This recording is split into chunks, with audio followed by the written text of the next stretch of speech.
Good day and welcome to this episode of Journeys in Transformation. Today's session is on intelligent automation, and we're going to get into what's real, what's hype, and what's the straight scoop on it. To do that, I've asked for three special guests to join us today, and just like our series, we'll spend time on 2 or 3 areas. We'll walk through them very quickly. This is meant to be the start of a larger and a longer discussion. So with that, let me actually bring on our guests. The first and foremost is Hans Keil. Hans, I first met, we were looking at quantum computing together and implications for automation. And since then, we've been spending time discussing automation and business transformation. And Hans, if you'll come online, say hi, and please join us. Hans is Chief Information Officer. He's based in Boston for Perkinelmer. Hans, welcome. How are you? Hi, Sanjay. Happy to be here. Fantastic. I also want to get a quick sense for you, for the rest of our audience. And so I'm going to ask you, all of you, one quick question as we get started. What's the one innovation at Perkinelmer that you're really, really proud of? All right. Well, there's lots. We're a company with about 3,500 patents and growing. And it's a company that's 80 years old and has reinvented itself many times over. If I look back on the 17 years that I've been there, there's one significant change where we created a business called OneSource, where we had our service engineers just doing calls on our own instruments and broaden that for all the pharma industry and completely transformed what was just something that was necessary into a $600 million business. And there's a lot that goes in behind making that happen, but that was a major shift. And that's what I love about being in this company. We keep reinventing ourselves. Fantastic. It's great to hear. And Hans, we're looking forward to getting more insights from you as we get into it. Folks, Hans Keil, CIO, Perkinelmer, Boston, has done a ton of innovation and intelligent automation. We'll hear more about that. Let me then turn to our second guest, Elena Christopher. If you'll come online, Elena, and say hi. I first met Elena in London. We'd been looking at robotic process automation, and I know she's done some work in that space. And most recently just published a paper that I couldn't stop looking at. We'll come back to that in a second.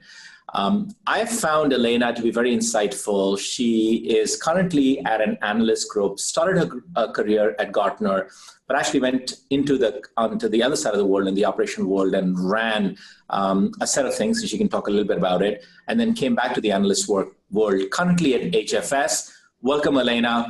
And then tell us a little bit about this one post that you just put out that seemed to have caught everyone's fancy. Well, great to be here, Sanjay. You must, of course, be talking about the piece we just issued last week. Myself, my CEO, Phil Furst, and our Chief Research Officer, Saurabh Gupta, put out just a little piece called RPA is Dead, Long Live Integrated Automation. For those of you who perhaps, hopefully got past or perhaps did not get past the headline or didn't have a chance to read it, what we're really advocating here for is the idea that RPA is a great tool in its own right, but you can get a lot more lift and benefit and capability through an integrated approach. So our concept of integrated automation, which is ultimately what we're calling for in this paper we put out last week, is all about integration at the technology level. The integration we speak of is what we call the AAA trifecta, which is a concept we launched in 2017.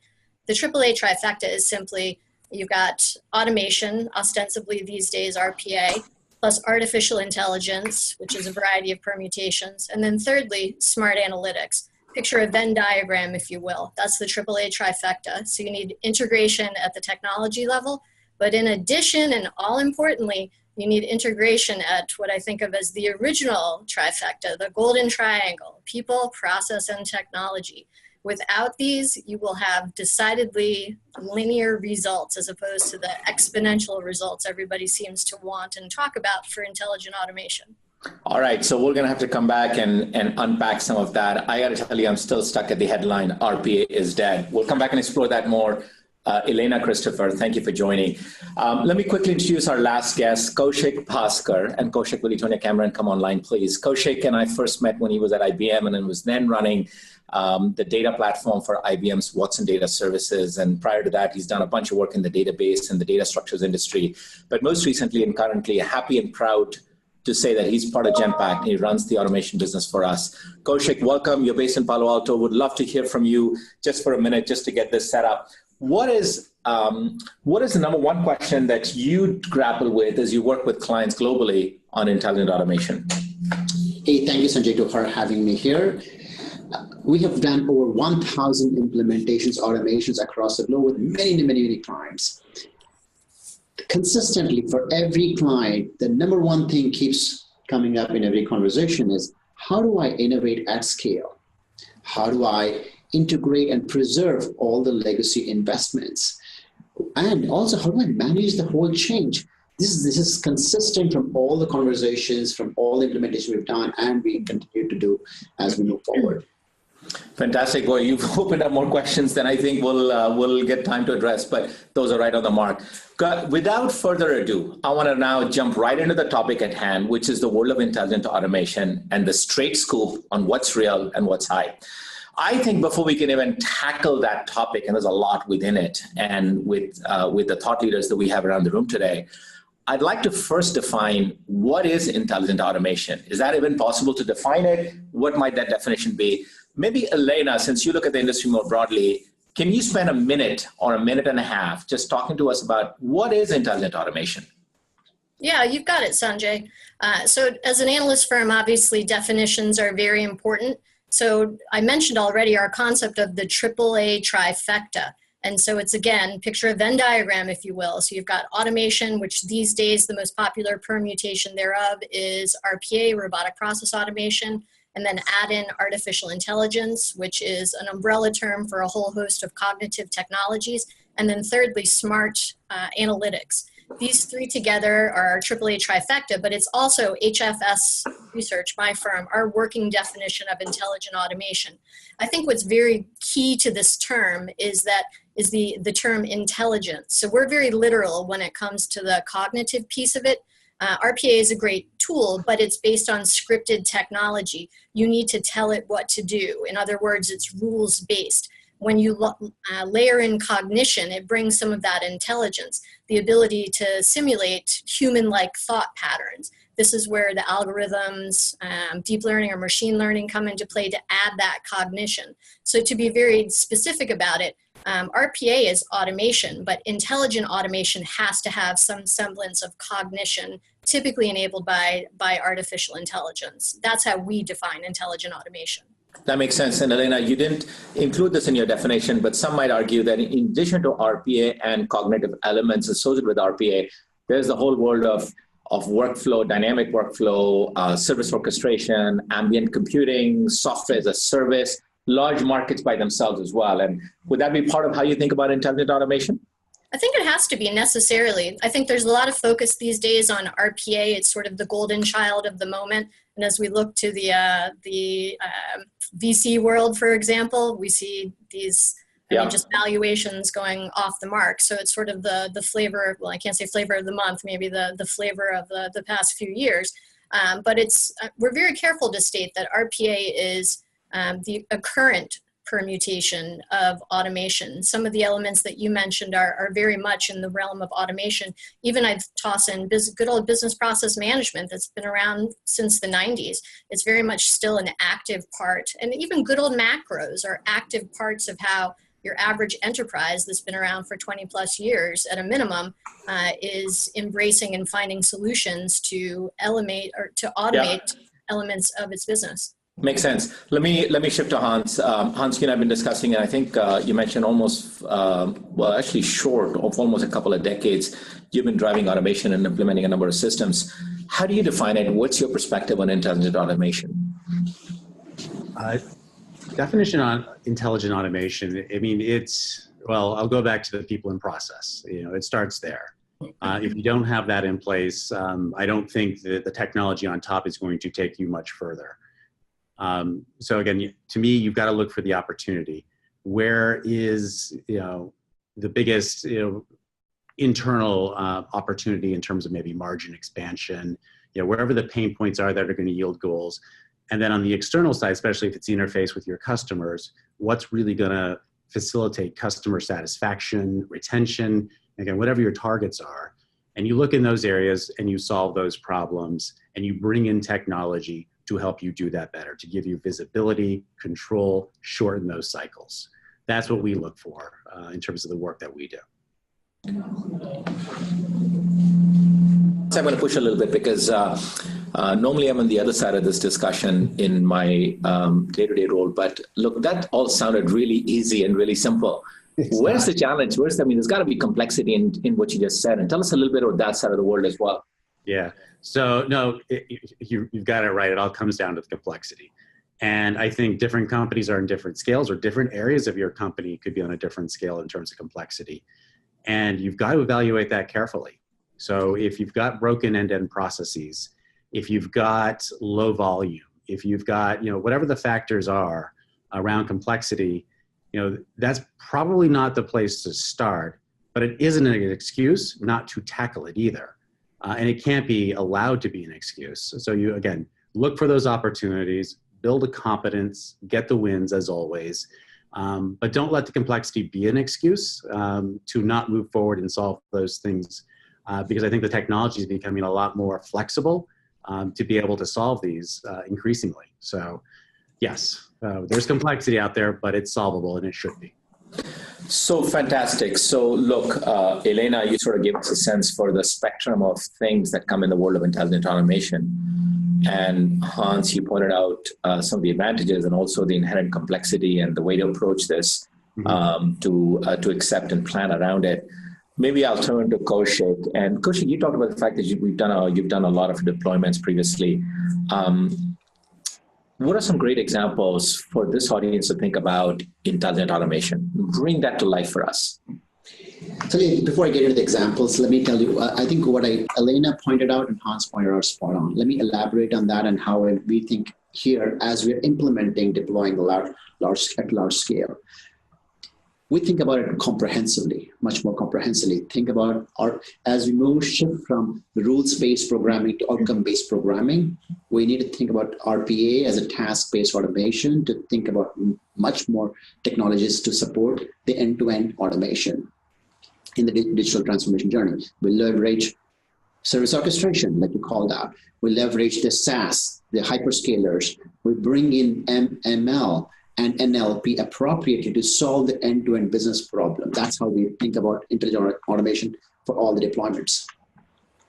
Okay, so your point you're making is it's a comprehensive set of offerings that requires a bunch of different things, and you orchestrate the right components to solve a business problem, the right business problem. Is that right? That's right. That's right. So, exactly. and it's interesting, you used the word digital transformation. I think that came up first time in this conversation. And Hans, what is digital transformation? Is that the same thing as intelligent automation? Is it something bigger?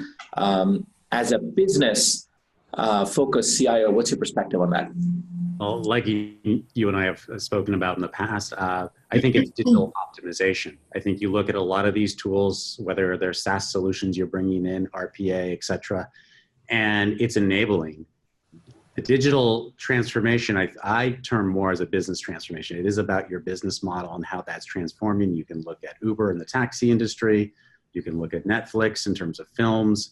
You're going to have an analog in your own industry about the model that's being disrupted, and technology is enabling that. So on one hand, you can optimize your current model as much as you want to, but if you miss the boat in terms of what's transforming your industry, and again, that's digital as well, then you're probably not going to survive as a company. So yes, digital optimization is going to bring you lots of short-term benefits and gains, but you need to be looking holistically at your industry, where it's going, and what your model needs to be for the future, and what the digital inputs are to that. So that's how I look at those terms, because I think if you get stuck just on digital transformation and don't think about the business model side, you could miss what's going to hit you like a Mack truck. So we're going to come back to that forest for the trees problem of how do you think about business benefits in the digital transformation that everyone drives. But before we get there, Elena and Kaushik, anything else that you'd want this audience to be aware of as we think about intelligent automation and where the real opportunities are? I'd love to dive in on that one, Sanjay.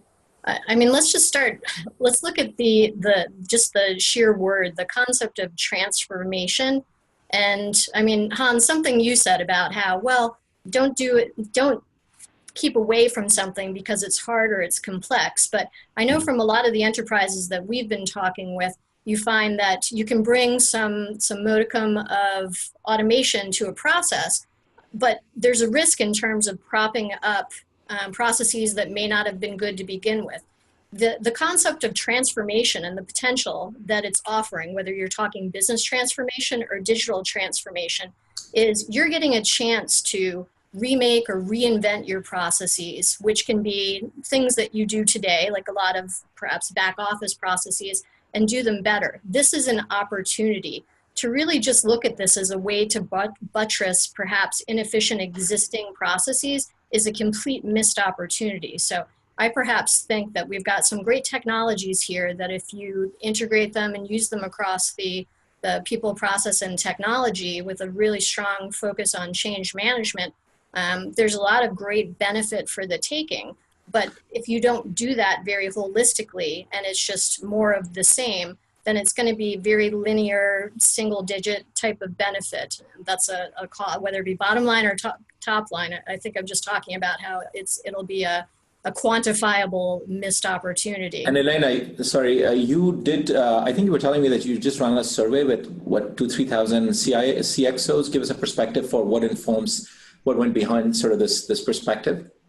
Well, so interestingly, so this study, I wish it had been a few thousand people, but we did survey about 600 decision makers around the world. 100 of them were part of the C-suite, so a nice complement of decision makers, as well as those actually leading operations management, so sort of a combo of folks sitting at the C-suite and then down to getting their hands dirty.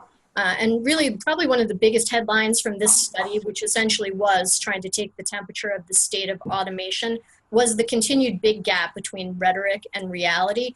So it's not for nothing that I talk about the concept of there's still a lot of sort of exponential perspective about what's really possible here. But when I talk about linear results, the types of results we're tending to see from enterprises, and I'd love your thoughts on this, Hans, but the types of results that we're tending to see from the enterprises are much more in the range of cost savings, or I think that's become the darling of many enterprises because it's very tangible, is hours, productive hours returned to the business. But if you're not really taking that full integrated approach to automation, then there's so much work in silos as well. And that's why I keep coming back to this concept of the people, process, and technology. It's another way of saying you really need to look across your enterprise to not just take the C-suite saying we need to embrace this, but working from top down as well as bottoms up and having a very strong why, what, and how that's driving your every move here. Because if we just treat this technology, first of all, just as tech, or play around with it as though it's a science project without having an end in mind, then you're not going to get much from it. You're not going to get that exponential big bang. So I got it. Yeah, I got it. So Elena, let me just kind of ground us and then we'll move to the next area, but I think it's exactly on the mark. Look, you brought up a really important point, and I just kind of made a couple of notes as you talked about it, but there's this big gap between rhetoric and reality. I think Hans made the point also about people, process, technology, and thinking about it as a business transformation, not just as an automation project on its own. And I want to move into the area of then, as we think about it as a business outcome, where are the areas of highest return? Now, Kaushik, you've been tasked to apply a lot of digital capabilities in intelligent automation, specifically in the context of the work you and the corporation does in delivering value to clients. In your mind, what's the best way to approach the most productive areas, the best return areas? So the best way to look at it is start with the business problem you're trying to solve end to end. And we have a structured approach in addressing that. Start with understanding the business process by applying the process discovery, process mining technologies.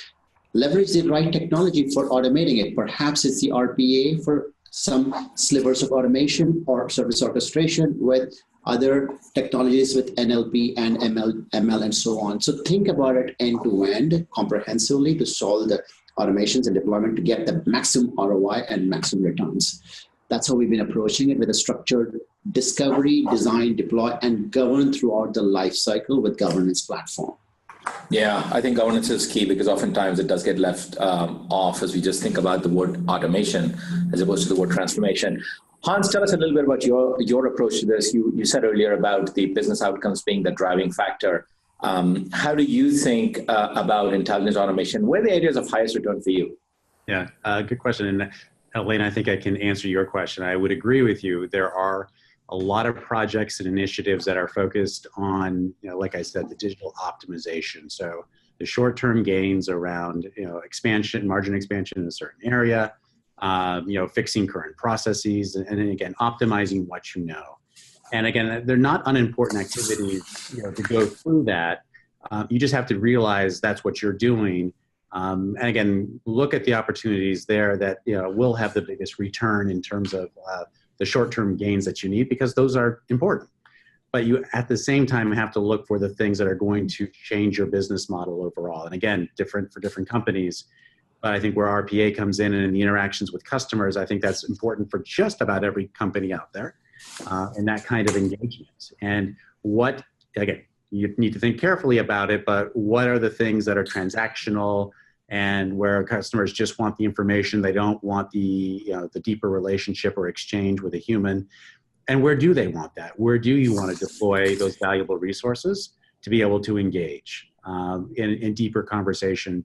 So I think you've got to balance, the optimization world and moving that forward. But again, if you realize what you're doing and you're thinking about that change, you're thinking about that engagement with your customers, I think you've got a good chance at making sure you're making the right choices at where you make these types of investments as a part of your transformation. Hans, you really just opened up a whole other dimension to this. Oftentimes we think about productivity, and I think, Elena, to use your term, productive hours return back to the business, I think it's a great way to think about it, but you really expanded the definition, and you're moving into experience and really thinking about changing business models. Is there an example that comes to mind just for this audience on this higher level objective and goal that you're outlining around experience and changing business models? Anything from your business or others that you've seen in that area? So I think about, I mentioned our one source business and all the, we've got, I think 1,700 service engineers out there. And we've worked a lot recently on automation so that they have all the facts at their fingertips. But one of the byproducts is that sales reps as well who visit on the same accounts will know the issues, the challenges, and come well armed with what's going on. So again, it's that level of cleaning the data, making it available, and again, being able to push that information internally, I think is a first step to moving to where you can get to self-service at the end of the day with your customers. But even that first step, and what it's going to yield is going to be amazing for us in that space. I think there's a lot of truth to that. And I think, one of the things that I learned, and this is more true for banking than other industries, is many of the applications that are currently designed are actually designed for the internal employee facing out. And then as the business models evolve, when you've got an external consumer facing in, those applications become very difficult to manage. And experience obviously has turned out to be a really strong true north, I think, in the work we do with clients globally in actually driving transformation. Kaushik, just to get another perspective on this from you, you talk about doing all these implementations. Give us one example of something that really stands up on intelligent automation from your perspective. Yeah, so one of the examples is where we have applied on an, I'll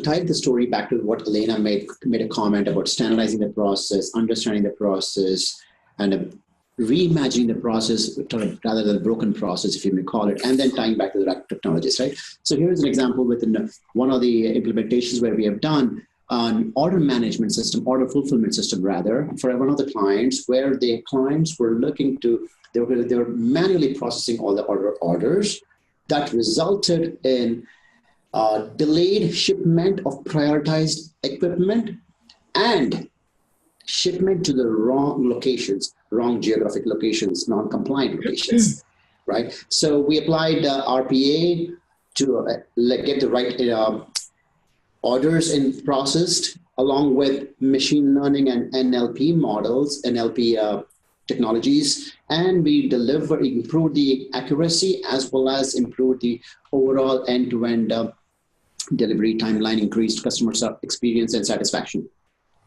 It's really interesting because you use a lot of terms there, but what stuck out for me, Kaushik, is the focus on business outcomes and specifically identifying sort of what the true north of that transformation is, and then this approach of combining sort of a set of different technologies to drive an integrated solution. I suppose that's the point you were making earlier about a comprehensive view to how to approach this. That's right. Sanjay, may I add something to that? Please. So, I mean, Kaushik, I appreciated your examples, and I had a similar conclusion to what Sanjay just articulated, but I just really want to call out the point that you went through a whole laundry list, kind of a toolbox of different technologies. And I just want to point out that when I'm interacting with enterprises out there, one of the big challenges is how to get from the piecemeal focus on different tools, kind of like we were talking about before, Hans. It's this challenge of, well, I'm trying to get a baseline understanding of RPA, machine learning, natural language processing. And so you've got all these different pilots going on, but just back to the integrated automation point, some of the magic happens when you combine them, and being able to figure out the right ways in which to actually bring them together is one of the biggest challenges today. That same study I was talking about, we found just 11% of our respondents are actually having success with integrating those different tool components. So I just want to point out that what you just described, you made it sound very easy, but it's actually really, really challenging for most enterprises today. And we find that a lot of the real integration at that level is actually being pushed forward by many firms like yourself at Genpact, who really have that experience because you've done so many of these initiatives and you actually have some good knowledge about what works together to derive, your point, Sanjay, the specific business outcome that's desired. So Elena, I mean, I think you said it really well. And I think the basic point you're making is, and I'm going to test this, I'm going to push this a little bit. I happen to agree with it, by the way, but I just want to push on it. So you're saying, look, independent experimentation of different technology things, kind of interesting, if you will, but really the way to drive transformation is to actually orchestrate a set of, take a comprehensive view and orchestrate a set of capabilities towards a specific business outcome as opposed to a standalone. Is that really your perspective? And then if so, Hans, do you subscribe to that? Is that right? Yeah. I think the first part goes to me, so I'll say yes. We're definitely advocating for an orchestrated, curated approach because let's be honest, none of this exists off the shelf. I mean, even the concept of off-the-shelf AI is complete fiction, science fiction, even better. But Hans, I'll let you comment on what, from the enterprise perspective, what your reality is. Yeah, no, I totally agree with you, Elena. I think you see a lot of solutions coming at it from different angles. And if you don't think about the architecture, you don't think about the integration, you're not going to get those benefits of how this all comes together. And I think that's why, and again, a lot of companies are moving this direction where it's less about any one monolithic solution, whatever it is, even if it is SaaS, and more about a microservices layer and the APIs and the connections. And it's a lot of effort, but every company is unique and it needs its own stack. There is no one stack off the shelf that is going to suit company X, Y, or Z. So I can't underscore the importance, and it's certainly something we're focused on in terms of how you architect and put that together. Because without it, you don't have a fighting chance. It's not the only thing, but you need to have that in place for these tools to really deliver the value that they can. I think that's right, Hans. And look, I'm not going to ask the question of Kaushik because we have so many. I'm just going to make one comment, Sanjay.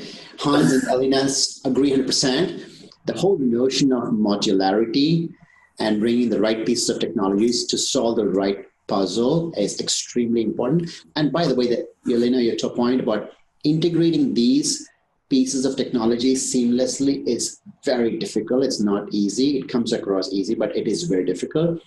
Hence, the notion of open API concept is extremely important as we continue to innovate in this ecosystem.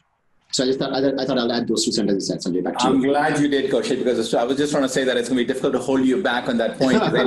I know the minute Hans said microservices and API, open APIs, I knew he had you. So that's fantastic. That's a big thing on your mind. You talk about it quite a lot. Look, guys, I also want to change gears a little bit, and I'm going to throw a few questions. It's going to be a rapid fire format. It's really for us to get to know you, and I'm going to stop you from using long sentences. I'm going to try and get answers in a word or two. And so with that, we'll go around quickly. First things first, what is the state of the market with intelligent automation? Is it a startup or scale? Hans? In my space, I would call it startup. I think in others where it's more homogeneous, I bet it is at the scale level, and I've read about it. I haven't seen it. So I will say startup. Wow, you're very clear on that. Perfect. Elena, how about you?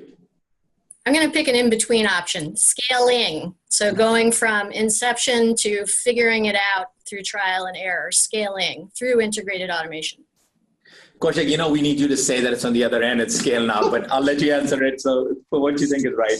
Sanjay, RPA is at scale. When it comes to the true intelligent automation, when you bring all these various technologies together to solve this end-to-end business problem and standardizing on the business processes, that I believe is still at the startup. So scale for RPA and at startup for the end-to-end. Got it. So the intelligent automation part of is not at scale, but I don't want to say dumb automation, but just straightforward, rules-enabled automation you're saying is at scale. And I think that makes a lot of sense. Let me ask you a second set of questions. This is going to stretch you guys, and I'd love to just get your thinking. Best cognitive application you've seen so far? And we'll just go around. Hans, maybe I'll start with you. Besides people, let's see. Maybe that's the answer. Hey, we're pretty good. But we will be overtaken. I guess cognitive, I haven't seen anything that impresses me too much. I live with Alexa now, and I think it gets better and better all the time in terms of anticipation. But again, there isn't one tool that blows me away. I really do think people are important still, but I think it's changing rapidly. Well, I think you sort of gave away the answer, or at least you're thinking on it when you said people are important, and then you said it will change, right? So I think that's a great way to think about it. Elena, how about you? Best cognitive application? I agree with Hans, first of all. The people, I always like to make these I excel at stating the obvious. People are not going away anytime soon, but I quite like the concept of taking the robot out of the human. But I think the best application of intelligent automation I've seen are the starting to be slowly but surely additional instances, sort of like that alphabet soup that Kaushik ran through, where you actually see RPA plus something else. Like I think of like the product AntWorks, and they've got a front end that's sort of, they hate it when you call it smart OCR, but it's essentially cognitive machine reading, but it helps tackle challenges with unstructured data.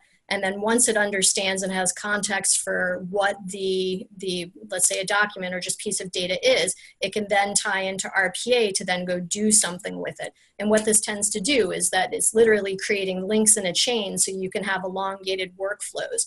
That's what starts to be exciting, is where you see the power, I would call it the power of and, when you see the power of and in effect by linking these capabilities for a better outcome, rather than what we have a lot of today, which is task automation. Yeah. That's exciting. Yeah, fantastic. So you're actually adding the intelligence into the task automation, and that's a great example as any. Kaushik, how about you? What's the best cognitive application you've come across or seen or delivered or used? The best example that comes to my mind is in the pharmaceutical industry, Sanjay, where we have increased volumes of adverse events, and you have the increasing pressure to keep the quality and compliant, right, with reduced costs. I've seen the pharmaceutical PBI solution is one of the best examples I can think of. Yeah, and it's cognitive because it's actually able to do much of the unstructured document reconciliation automatically. Right. So that's actually a good one that comes to mind. Okay, one more question for all three of you, and then we'll move on. Top benefit, top challenge of intelligent automation. Hans. Top benefit, I like what Elena said, taking the robot out of the human. So how do we make it easier internally for the processes, the mundane that we do, and the mundane that or not the mundane, but just the information our customers need, and we can get to more rapidly when you employ these kinds of solutions. So I think that's the benefit. And I think the challenge of it is I'll go back to the complexity. And if you pick the wrong area and it fails, it looks bad, it's a bad experience. So you've got to be careful at where you deploy this and how you think about it. Yeah. Hey, I'm going to break my own rule on this rapid fire question, because I'm going to go back to something you just said, which is the benefit around the taking the rote out, and really this earlier point about productive hours return to the business. And I think I'm going to push on you partly because of your role, Hans. All of that is for nothing if you don't actually take those productive hours that were returned for the human and redirect it into something that has higher levels of productivity or effect. And so there's a lot of change management involved here, right? Absolutely. And isn't that a big challenge, or is that solved? I mean, how do you approach that? It's a huge challenge. I think about this recent project with our service engineers, and it took over a year, a lot of travel and activity and training, newsletters, you name it, and diktats, we'll do this. So you hit it from all angles in terms of that change. Yeah. But if you're, as an organization, behind it, you can get there. You just need to realize it's something you've got to resource, and don't forget that element of any significant transformation. Super important. Excellent. I'm going to move on. Elena, 2 words each. Biggest challenge, biggest opportunity. Biggest opportunity is the ability to reinvent, fix those antiquated processes, more than 2 words. Biggest challenge, I was actually going to say change management, and it needs to be. Change management is not HR's job. Change management is not IT's job. Change management is not fill in the blanks job. It's everyone's job, and it's just one of those missing links, and it needs to be continual and perpetual. We're creating a hybrid workforce here. That is a heck of a lot of change that needs to be comprehensively managed.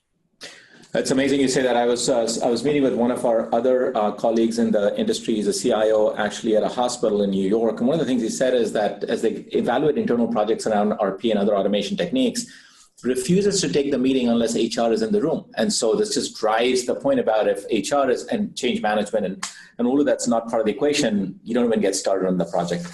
Kaushik, very quickly, in your mind, top opportunity, top challenge.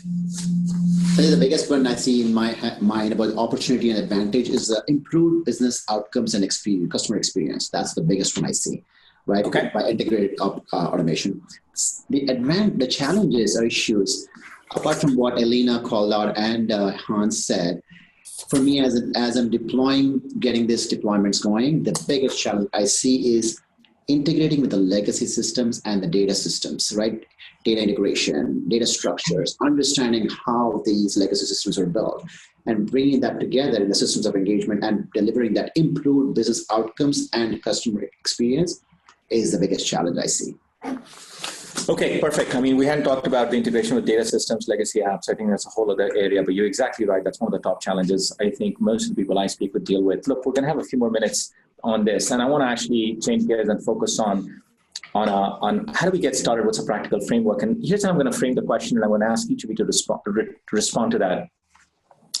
If you were to come across a CIO who has just come into a role, or an executive who's just taken the responsibility for a firm, and you respect and this firm, and you want to provide good advice to this CIO, and the question there I'd ask you is, where do I even get started? What's step 1? What's step 2? What's step 3? What's a practical framework? Give us a perspective for how you would approach solving for that question. And I'm going to ask each of you exactly the same question. So think about it. And if you could provide me some thoughts on, I'm the new CIO, I just took on a new role. Where do I get started, guys? Hans. I'm like, I'll start, but okay. Very good, Hans. Go ahead, Elena. Not to be picky, Sanjay, but I'm going to say, first of all, it shouldn't just be the CIO. And I tell you why, because, really what our perspective is that you need to know your basics, the why, what, and how. And so my observation has been enterprises that are perhaps frustrated with the progress they've made with intelligent automation so far. It's that they have perhaps not the compelling and unifying vision of what they're trying to work towards. It's being treated as, and I'll use the term I used earlier in our conversation today, as a science project. And by all means, and Hans, it sounds like you agreed with me, you definitely need to get your bearings and your baseline knowledge of what the technologies are, but it's all in the pursuit of something. What are you striving for? So you need the why. Why are you doing this to begin with? Then you need the what, which starts to come back to that toolkit that Kaushik I referenced in regards to one of your comments. What are you going to use to actually do it? What levers are you going to bang on, and where are you going to apply it? And then the third is the how, which is execution.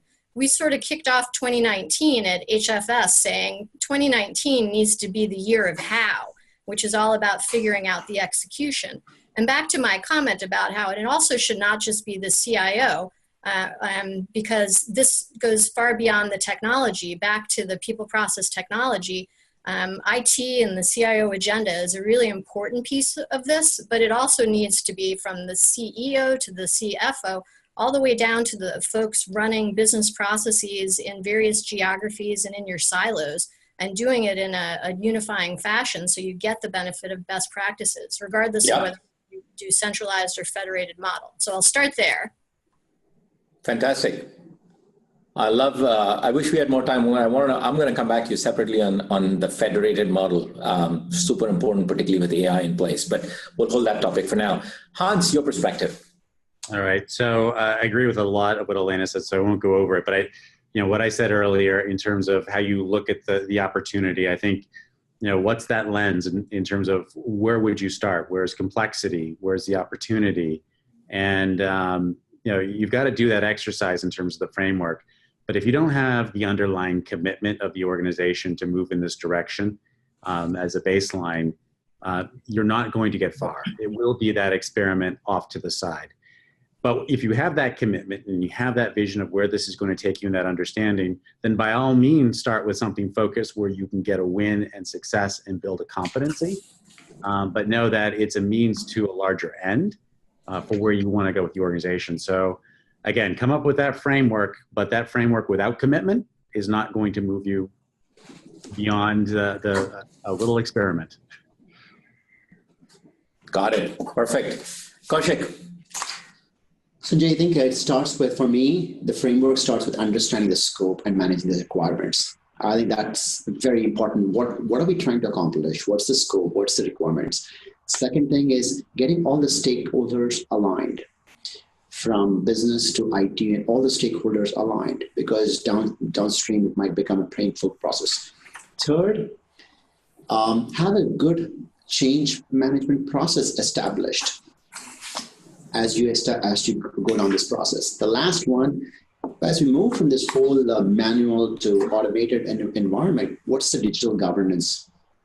Those are the four key things, I think, for me: scope, managing change, getting the stakeholders, and the governance. Wow, it is going to be exceedingly difficult for me to try and summarize all of the things that we just unpacked in this conversation, but I do want to sort of bring up some of the top thoughts that at least I walked away with.